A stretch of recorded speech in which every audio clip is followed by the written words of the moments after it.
Hello students, welcome to my channel literature Gyan. हमने शुरू किया हुआ था कहानी।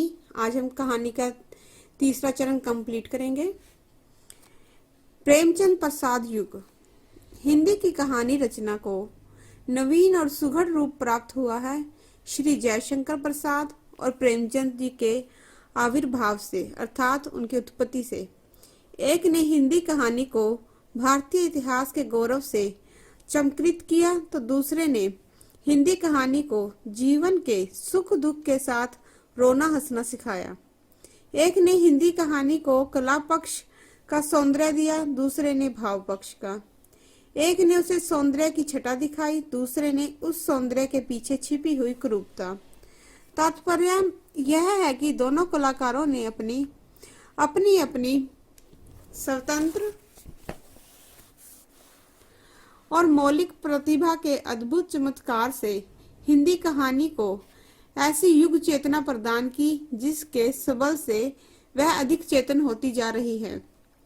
प्रेमचंद हिंदी के सर्वश्रेष्ठ कहानीकार कहे जा सकते हैं। उनकी कहानियों का वर्णन यथार्थवादी किंतु उद्देश्य आदर्शवादी है। हास्य और व्यंग की सृष्टि में भी उन्हें पर्याप्त सफलता मिलती है। साधारण विवेक, अनुभव, आत्मविश्वास और कथा का स्वाभाविक सौंदर्य उनकी कुछ प्रमुख विशेषताएं हैं। ग्रामीण जीवन का इतना प्रामाणिक और विश्वसनीय कथाकार अब तक हिंदी में पैदा ही नहीं हुआ। कृषक जीवन की आशा निराशा, हर्ष विषाद, भूख प्यास को बहुत अच्छे ढंग से प्रस्तुत किया है।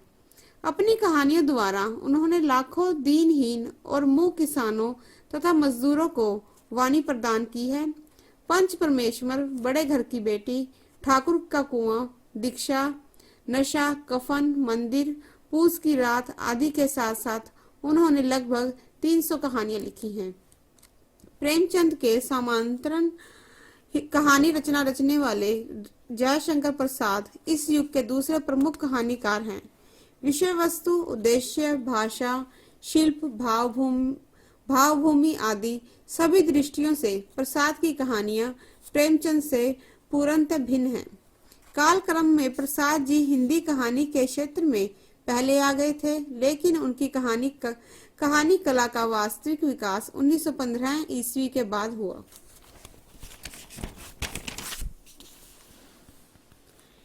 छाया, आकाशदीप, आंधी, इंद्रजाल, अशोक, सिकंदर, प्रतिध्वनि आदि इनकी महत्वपूर्ण कहानियां हैं।